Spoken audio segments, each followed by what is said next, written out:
राज्यातले विकृत मानसिकतेची जी लोक आहेत त्यांना हा कडक इशारा होता की जर राज्यातल्या लेकीबाळींकडे वाकड्या नजरेने बघाल तर तुम्हाला फाशीवर आम्ही लटकवू, अशा पद्धतीचा हा निकाल आहे। कायद्याबद्दलचा एक आपल्याला म्हणतो धाक आणि आदर, या दोन्ही गोष्टी या नसरापूरच्या या निकालानंतर झालेल्या आहेत। फास्ट ट्रॅकची जी यंत्रणा जी आता नसरापूरसाठी राबवली गेली ती मात्र आपल्याला अधिक प्रभावी करावी लागेल। अशाच पद्धतीने जर केसेस चालल्या तर निश्चितपणे समाजामध्ये एक मेसेजही चांगला जाईल आणि या विकृत मानसिकतेच्या लांडग्यांच्या नांग्या आपल्याला ठेचता येतील। जर तुम्ही अशा पद्धतीने लेकी बाळींवरती डोळे जर वाकड्या नजरेने बघाल तर तुम्हाला फाशीवर लटकवू, हा जो स्ट्रॉंग मेसेज आहे हा अत्यंत महत्त्वाचा आहे। कारण आपण वाट बघत होतो ज्या निकालाची, आज राज्यातला प्रत्येक जण आसुसला होता आणि तो निकाल आज लागलाय।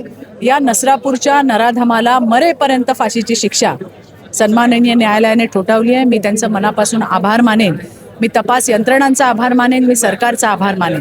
कारण हे फक्त एका घटनेचा निकाल नव्हता, तर राज्यातले विकृत मानसिकतेची जी लोक आहेत त्यांना हा कडक इशारा होता की जर राज्यातल्या लेकीबाळींकडे वाकड्या नजरेने बघाल तर तुम्हाला फाशीवर आम्ही लटकवू, अशा पद्धतीचा हा निकाल आहे। आणि मला असं वाटतं की फक्त न्याय झाला असं म्हणण्यामध्ये काय, न्याय झाला असं फक्त म्हणू नये आपण, तो न्याय ठळकपणे दिसला पण पाहिजे। आणि तो ठळकपणे दिसण्याचं काम नसरापूरच्या केसमध्ये होतंय, कारण समाजामध्ये त्याचे परिणाम होतात। कायद्याबद्दलचा एक आपल्याला म्हणतो धाक आणि आदर, या दोन्ही गोष्टी या नसरापूरच्या या निकालानंतर झालेल्या आहेत। मला आभार मानायचे तपास यंत्रणेचे। तुम्हाला कल्पना आहे की याच्यामध्ये फॉरेन्सिक एव्हिडन्सचा पण फार मोठा रोल आहे आणि म्हणून माननीय मुख्यमंत्र्यांचेही आभार मानेन की त्यांनी 250हून अधिक फॉरेन्सिक व्हॅन आज राज्यामध्ये उपलब्ध करून दिल्या आहेत। लैंगिक अत्याचाराच्या केसेसमध्ये फॉरेन्सिक एव्हिडन्स अतिशय महत्त्वाचे असतात, ज्यामुळे दोष निश्चिती ही त्या ठिकाणी होते। याही केसमध्ये त्याचा त्या ठिकाणी उपयोग झालेला आहे आणि त्यामुळे तपास यंत्रणांनी चांगलं काम केलं, सरकारने चांगलं काम केलं आणि त्याचा आपल्याला परिणाम आज बघायला मिळतोय की नसरापूरच्या या हरामखोराला आज मरेपर्यंतच्या फाशीची शिक्षा झाली आहे। फास्ट ट्रॅक कोर्टाने हा निकाल लावलाय आणि भविष्यातही अशाच प्रलंबित महिला लैंगिक अत्याचाराच्या घटनांचा फास्ट ट्रॅकमध्ये निकाल, अशा अजून बऱ्याच प्रलंबित केसेस आहेत की ज्या अजून न्यायाच्या प्रतीक्षेमध्ये आहेत। मालेगावच्या डोंगराळेची केस असेल, अहिल्यानगरच्या वडगाव पानची केस असेल, या सगळ्या अजूनही केसेस आहेत ज्या प्रलंबित आहेत। मला विश्वास आहे की येणाऱ्या दिवसामध्ये अशाच पद्धतीमध्ये फास्ट ट्रॅकवरती त्या केसेस चालवल्या जातील आणि संबंधितांना न्याय मिळेल, कारण शेवटी या सगळ्या मुली आपल्या राज्याच्या मुली होत्या। अशा घटना घडल्या असता महिलांसंबंधीच्या शक्ती कायद्याची मोठ्या प्रमाणात मागणी होती। त्यावर असं आहे की आता जो BNS कायदा आलेला आहे हा अत्यंत कठोर आहे, अत्यंत कठीण आहे आणि त्यामुळे कायद्यामध्ये जर तुम्ही म्हणाल तर कायद्यात आपण कुठे कमी पडत नाही आहोत।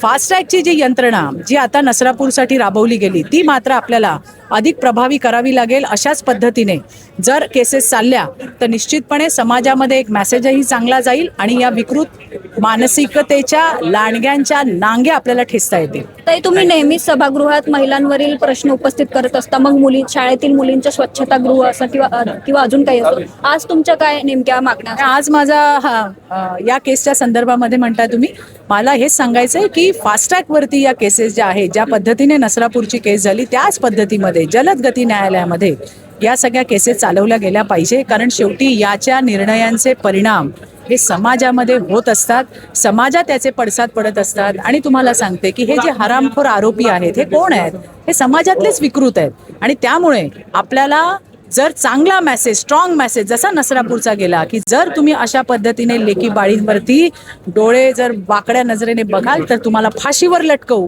हा जो स्ट्रॉंग मेसेज आहे हा अत्यंत महत्त्वाचा आहे। या होत्या आमदार चित्राताई वाघ। भविष्यातही महिला लैंगिक अत्याचारांवरील केसेसचा अशाच प्रकारे फास्ट ट्रॅकवर निकाल लागला तर तो नक्कीच समाजात एक आदर्श घडवून देणारा ठरेल असं मत चित्राताईंनी व्यक्त केलंय। कॅमेरा पर्सन जयेश पाटील सह मी अवंती भोयर, MTV मुंबई।